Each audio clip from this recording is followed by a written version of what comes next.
मेरा बेटा हमेशा अपनी बहन के साथ ही दूध पीता था। अगर मैं इसे दूध देती तो रोने लगता। मैं दोनों भाइयों का प्यार देखकर बहुत खुश होती थी। लेकिन हैरत की बात यह थी कि जब मैं अपने बेटे के रिश्ते की बात करनी तो मेरा बेटा कुछ न कुछ नुक्स निकाल कर इनकार कर दिया देता था। एक दिन मैंने अपनी बेटी के कपड़े पहन लिए और बेटे को अपनी जगह सुला दिया। अभी 10 मिनट ही गुजरे थे कि मेरे बेटे ने आते ही माँ बाप अक्सर अनजान रहते हैं और उनके बच्चे ऐसे काम करने लगते हैं जिनके बारे में माँ बाप ने कभी सोचा भी नहीं होगा। मेरा पति इस दुनिया से बहुत जल्दी गुजर गया था। अल्लाह ने मुझे 2 बच्चे दिए थे, एक बेटा और एक बेटी। दोनों ही बहुत ही ज्यादा खूबसूरत निकले।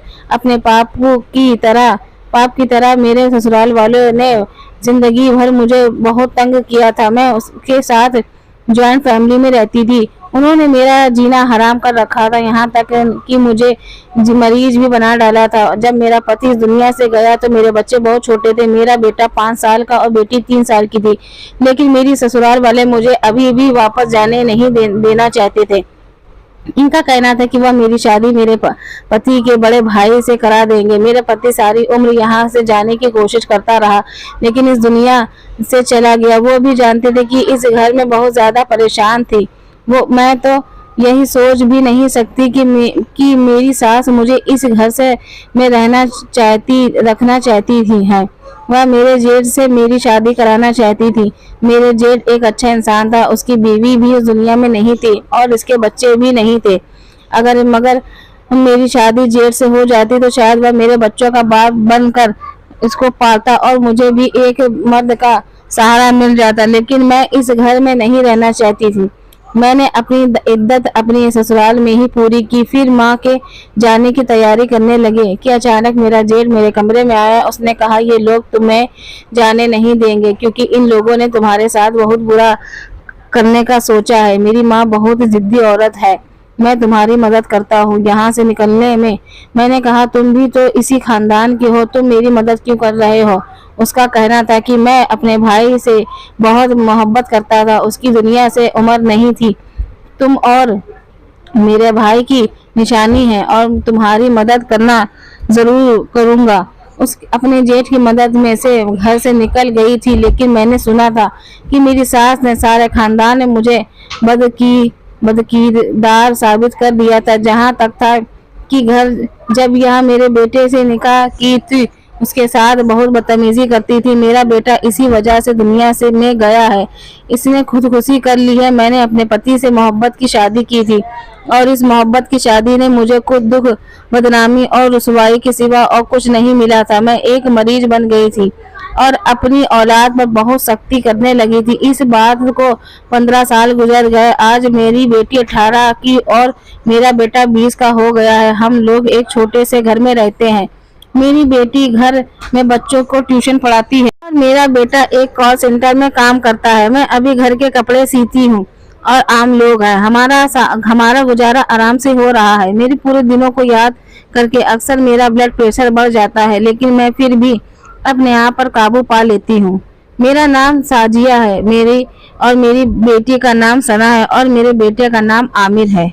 आमिर और सना से बहुत ज्यादा मोहब्बत है। बचपन से इन्होंने अपने रिश्ते नहीं देखे थे। जब मैं इन दोनों की उधर से लेकर निकली तो 15 साल में हम अकेले ही रहे थे।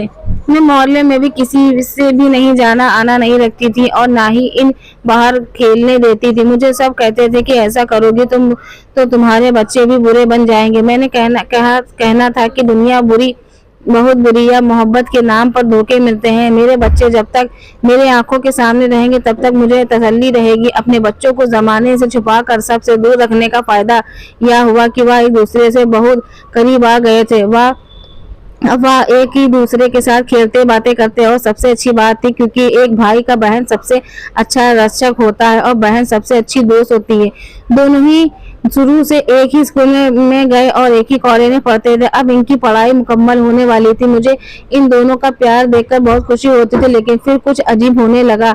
इतना अजीब कि मैं हैरान और परेशान हो गई। मेरे बेटे की आदत रात को सोने से पहले दूध का एक गिलास पीने के लिए वह जिद करता कि मैं दूध गिलास सिर्फ अपनी बहन के साथ ही पी लूंगा। मैंने अपने उससे कहा कि वह सो गई, तुम यह दूध का गिलास पी लो और सो जाओ। लेकिन उसका कहना था कि उसी को बुलाओ, उसी के हाथ से मुझे दूध का गिलास पीना है। मुझे उसकी बात से ये गुस्सा आ गया। मैंने कहा ये क्या हरकतें हैं, छोटे बच्चों की तरह जिद कर लगा रखी है। इतने में वहां पर सना आ गई, शायद हमारे शोर की आवाज से जाग गई थी। उसका कहना था कि आप शोर क्यों कर रहे हो। मैंने उससे कहा कि यह जिद कर रहा है, और सना हंस दी। उसने कहा इतनी सी बात है, कोई बात नहीं, मैं पिला देती हूँ। आमिर से सना के हाथ से दूध का गिलास पी लिया और सना आमिर के कमरे में ही बैठ गई। 2 घंटे बाद वह आमिर के कमरे से निकली तो रात में 12 बज चुके थे। मैंने कहा दूध का गिलास पिलाते पिलाते तुमने क्या 2 घंटे लगा दिए। तो कहने लगी हम बातें में लग गए थे। मैंने उसको डांटा कि बातें करने से वक्त खत्म मत किया करो, सुबह जाना होता है, रात को जल्दी सोया करो। मैं थोड़ी हैरान रह गई थी। अचानक से आमिर ने कहा जिद पकड़ ली कि मैं अपनी बहन के साथ ही दूध पीना है। खैर यह बात कई दिन तक चलती रही, लेकिन ये एक दिन की बात नहीं थी। आमिर रोज जिद करता था कि वह अपनी बहन के साथ ही दूध पिएगा, और दूध का गिलास पीने के बहाने 2 घंटे तक कमरे में बातें करते रहते थे।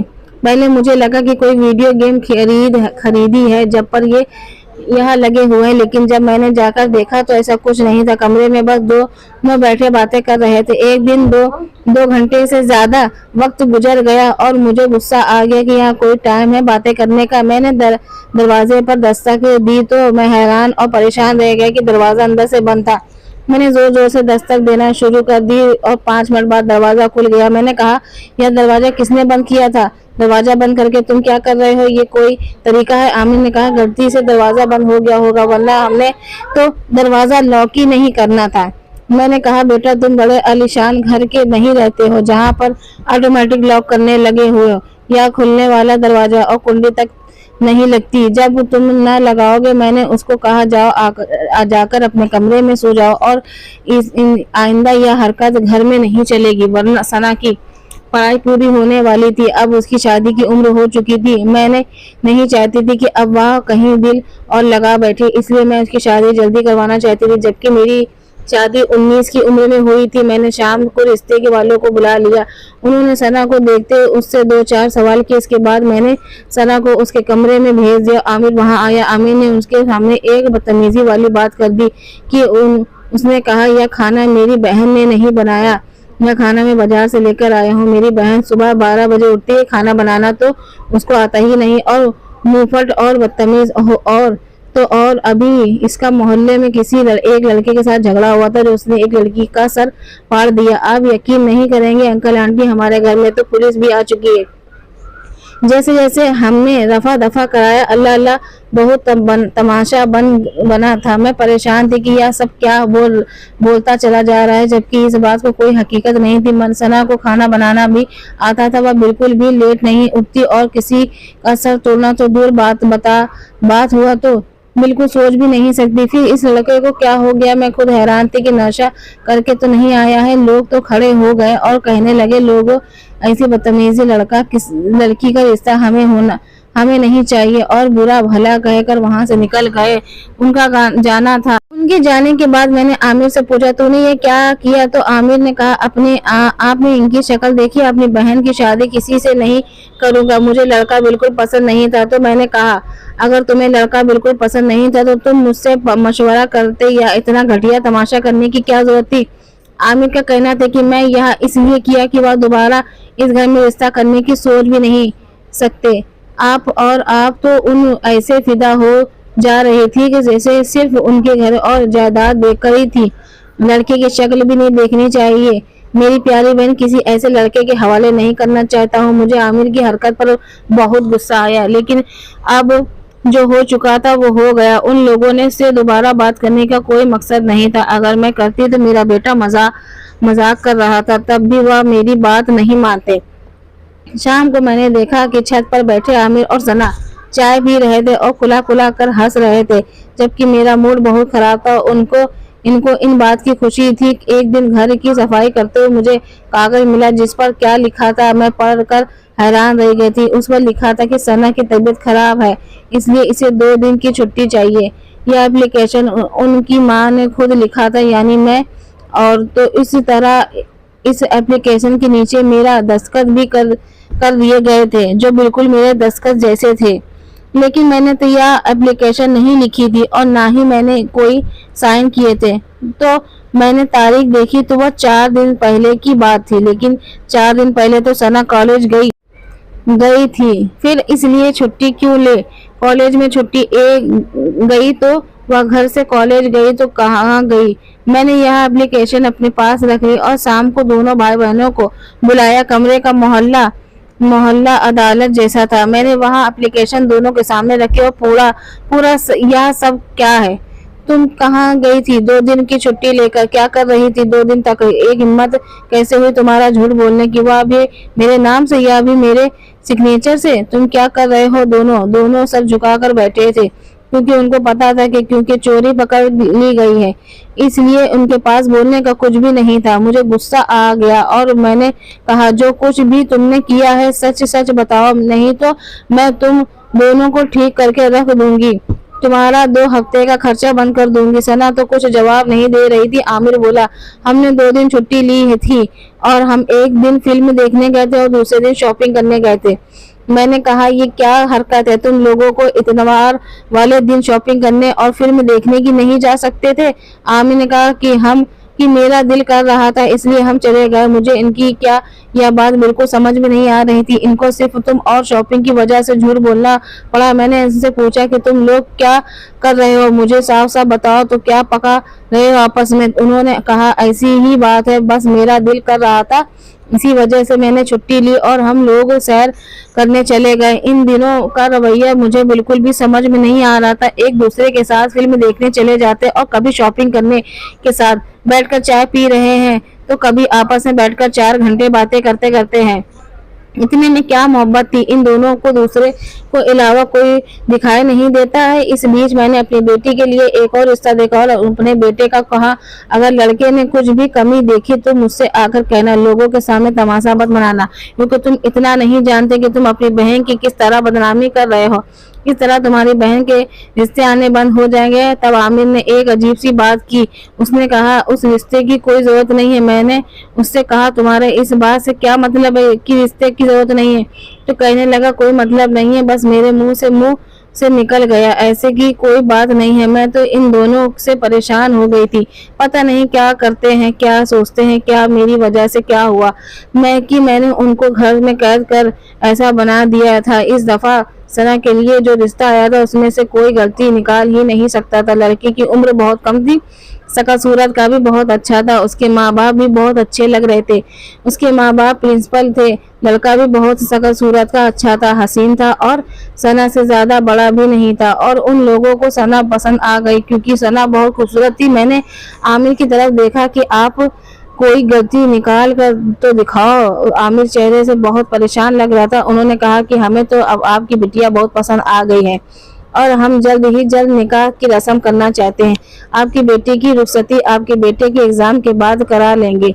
मुझे उनकी यह बात बहुत अच्छी लगी। उन्होंने ये कहा कि आप एक बार और हमारे घर आए, हमारा घर देखने बाकी है, हम बैठकर बात कर लेंगे और निकाह की तारीख भी फाइनल कर लेंगे। मुझे इस बात को और पसंद आई। उन्होंने अपने घर आने के लिए हमें भी कहा। मैंने कहा, इतवार को आएंगे। तब वह लोग गए तो आमिर ने कहा, हम यहाँ रिश्ता नहीं करेंगे। मैंने आमिर को हैरान होकर देखा, जैसे कि वह और दुनिया की बात कर रहा है। मैंने कहा, क्यों नहीं करोगे, क्या खराबी रिश्ते में? ऐसे रिश्ते तो नसीब वालों को मिलते हैं, जो ऐसे लोग से तो दूसरी शादी कराने पर भी मान जाते हैं। शुक्र करो तुम्हारी बहन के नसीब जाग चुके हैं। मैं तो उसका रिश्ता इसी घर में करूंगी और भी जल्द से जल्द। कहीं ऐसा ना हो कि हाथ से निकल जाए। वह लोग अमीर हैं, पढ़े लिखे हैं, साथ ही खुले दिमाग के थे। मुझे उनकी यह बात बहुत अच्छी लगी कि उनका कहना था कि इतवार वाले दिन आप अपनी बेटी को भी अपने साथ ले आना। दोनों बच्चे आपस में बात कर लेंगे क्योंकि उन्हें जिंदगी के साथ गुजारनी है। मुझे इनका रवैया बहुत ज्यादा पसंद आया क्योंकि मेरे ससुराल वाले बहुत ही बंद दिमाग है और मेरा घर में दम घुटता था। मैंने तो आमिर और सना से दोनों कह दिया था कि रिश्ते वही होगा। दोनों बात पर खामोश हो गए। मैंने इस खामोशी का हाँ समझ लिया क्योंकि खामोशी का मतलब यही होता है। मैं उनके घर जाने के तैयार करने लगी। मैंने सना के लिए एक अच्छा सा सूट ले लिया और सूट निकाला और वहाँ भी करो। लेकिन जब इतवार वाले दिन हमें इनके घर जाने के लिए निकलना था, तब ना तो घर में आमिर था और ना ही सना। दोनों घर ही से यहाँ कर निकले कि दोनों अच्छा सा जूता खरीदने जा रहे हैं। लेकिन इस बात को 4 घंटे हो गए थे, लेकिन अभी तक वह घर वापस नहीं आए थे। उन लोगों ने हमें चाय पर बुलाया था और चाय का टाइम निकल जा चुका था। अगर हम देर से जाते तो वह लोग क्या समझते, इज्जत की बेइज्जती का मामला था। मैंने आमिर को कॉल करके की था, जहां भी हो वापस आ जाओ क्योंकि हम लेट हो रहे हैं। आमिर का फोन बंद था और तो सना का फोन भी बंद था, बार बार फोन करती रही, बहुत ज्यादा परेशान हो रहे थे, फोन बंद जा रहा था। वह लोग भी घर पर नहीं आ रहे थे तक कि शाम रात हो गई तो उनकी कॉल आ रही थी कि आप लोग कहाँ रह गए हो, आप लोग कब तक आएंगे। वह मुझे इनके सामने की शॉपिंग करा रहे थे। सोचा था खुद भी चली जाऊं, लेकिन वह पूछते कि बेटा और बेटी साथ नहीं आए तो क्या जवाब देती। रात के 9 बजे गए थे और मैंने अपना फोन भी बंद कर दिया था क्योंकि मैं अब उनके सवालों का जवाब नहीं दे सकती थी। जब रात के 10 बजे दोनों वापस आ गए, हंसते आ रहे थे, तो मुझे देखकर उनके चेहरे की मुस्कुराहट गायब हो गई थी। मैंने कहा कि तुम्हें गए हुए 10 घंटे हो गए, इतनी देर तक तुम लोग कहाँ थे, क्या कर रहे थे। मैंने इन दोनों का मुंह पर थप्पड़ मारा और पहली बार मैंने उन पर हाथ उठाया। मैंने कहा तुम लोग कहाँ, जानते हो तुम लोगों ने मुझे कितना शर्मिंदा करवाया है। आमिर ने कहा मैंने उस घर में अपनी बहन का रिश्ता नहीं करवाना। मैंने कहा क्या सब मुसीबत है, सब कुछ तो ठीक है इस घर पर। आमिर ने कहा यह लड़का सोने का भी बन जाए तो मुझे उसके साथ अपनी बहन का रिश्ता नहीं करना। सना को लेकर मुझे किसी से शादी नहीं करनी है। दोनों उठकर चले गए और उन्होंने कभी भी मेरे सामने ऐसा नहीं बोलते, कभी मेरी मर्जी के खिलाफ कुछ नहीं किया था। फिर आज इनको क्या हो गया था। मैं सारी रात जागती रही और परेशान थी। मैंने यह भी देखा कि कभी आमिर सना के कमरे में 4 घंटे बैठता तो कभी सना आमिर के कमरे में। यह लोग आपस में खिचड़ी बना रहे थे। एक दिन मैंने सना को कहा कि मेरे कमरे में जाकर सो जाओ, मुझे तुम्हारे कमरे की सफाई करनी है। सना मेरे कमरे में जाकर सो गई। मैंने सना के कपड़े पहने और उसके कमरे में जाकर सो गई और थोड़ी देर बाद आमिर कमरे में आया और मेरे कंधे पे हाथ रख के बोला कि आज इतनी जल्दी सो गई हो, आज तो बहुत सारा काम करना है। मैंने ऐसे नाटक किया कि मैं जाग गई हूँ, लेकिन अभी भी नींद में ही हूँ। 2 दिन बाकी है फिर हमें किसी के डरने की छुपाने की जरूरत नहीं है। हम जो करेंगे खुला खुला करेंगे, अम्मी भी हमें रोक नहीं पाएंगी। मैं इतना खुश हूँ कि तुम्हें क्या बताऊँ, मैं सोच भी नहीं सकता कि हम कितने खुशकिस्मत हो सकते हैं। मैं तो अपने मुस्तकबिल के ख्वाब सजा रहा हूँ। मैं तो हनीमून के लिए कब पहाड़ों पर जाऊंगा। उसकी बातें सुनकर मेरे कदमों तले से जमीन खिसक गई कि आमिर किसी बातें कर रहा है, वह भी अपनी बहन के साथ। तुमने शादी पर किस तरह का सूट पहना सोचा है, या मैं तो काले रंग कलर का शेरवानी पहन लूंगा। आमिर ने यह कहा तो मैं झटके से उठ गई और उसे थप्पड़ से मारना शुरू कर दिया। यह किस किस्म की घटिया बातें कर रहे हो, किस किस से शादी करोगे तुम, किससे हनीमून पर लेकर जाओगे, तुम क्या कर रहे हो। यह शोर की आवाज सुनकर सना भी वहां पर आ गई और आकर मेरा हाथ रोका, कहने लगी हम आप सबको सब कुछ सच बताते हैं। अब आप आमिर को मारना बंद करें। क्या समझाओगी तुम और क्या समझाएगा ये। तुम लोगों को जरूरत से ज्यादा प्यार दिया है कि तुम्हारा रिश्ता नहीं होने देता कि तुम लोग घर से गायब हो जाते हो और यहाँ बैठकर शादी की बातें और इस किस्म की बातें क्यों करते हो। या तुम खुदा का वास्ता है मुझे सब कुछ बता, नहीं तो मेरा दिल फट जाएगा। उन्होंने मुझे एक बात बताई जिसे सुनकर मेरे कदमों तले जमीन खिसक गई। उनका कहना था कि मुझे चाचा के बेटे से मोहब्बत है और इसे चाचा की बेटी से मोहब्बत हो गई है। अब आपको जिस घर में तुम्हें बहुत ज्यादा तकलीफ मिली है, जिन लोगों से जिक्र आप इस घर में बर्दाश्त नहीं कर सकते हैं, आपको यह बात बताते तो आप यह बात नहीं मानती। वह दोनों हमारे कॉलेज में पढ़ते हैं, हम लोगों दोनों एक दूसरे से मिलते हैं, लेकिन आपको नहीं पता सकती आहिस्ता आहिस्ता हमारी दोस्ती मोहब्बत में बदल गई थी और हमने शादी का फैसला कर लिया है। इसके लिए हम एक दूसरे के पास 1-2 घंटे बैठते रहते हैं कि क्या करना है, कैसे करना है। हम दोनों पैसे भी जमा कर रहे थे। वह दोनों भी जानते कि इनके घर वाले नहीं मानेंगे, इसलिए हम चारों ने घर से भागकर शादी करने का प्लान बनाया था कि हम कोर्ट मैरिज कर लेंगे और फिर आहिस्ता आहिस्ता आप सबको यह बता देंगे, हमें माफ कर दो।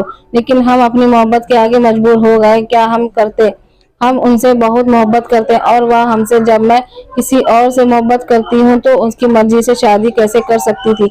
इस बीच आप रिश्ते देख रही थी, इसलिए मैंने आमिर को कहा कि कुछ भी कर कर मेरा रिश्ता न होने देना। इसलिए ऐसी हरकतें हम कर रहे थे। तब बहुत अच्छा भाई है मेरा, हर मामले में साथ देता है।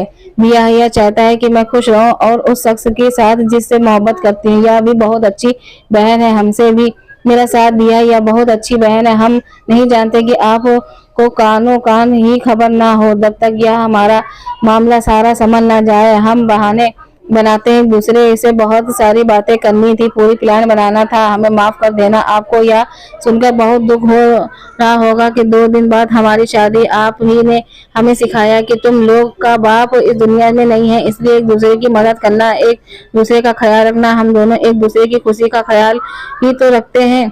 हमने एक दूसरे की मर्जी से हम सफर पसंद किया है। दादी के गुजरे हुए काफी टाइम हो गया है। अब वह घर वैसा नहीं रहा। अब हम सब सुधर गए हैं। आपको तो जुनैद याद होगा, उसी से मोहब्बत करती है। उसे तो अब नौकरी के लेटर भी आ चुके हैं। वह भी अपनी पढ़ाई पूरी कर लेगा। सना को भी किसी चीज की कमी नहीं होने देगा।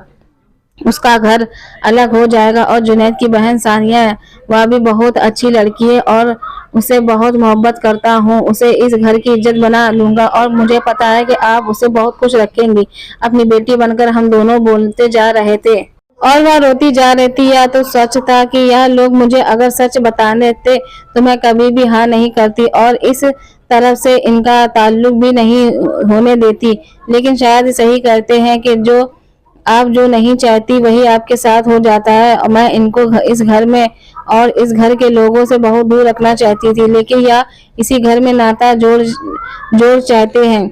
इनकी मोहब्बत हुई तो उसी घर के बच्चों से। मैं एक तरफ अपना सर पकड़कर बैठ गई कि मुझे समझ में नहीं आ रहा था कि मैं क्या फैसला करूं। मेरे कदमों से मैं बैठ गई, अपने आंखों से आंसू थे। उन्होंने मेरा पांव पकड़ लिया, कहा खुदा के लिए मान जाओ, हमारी खुशी में शामिल हो जाओ।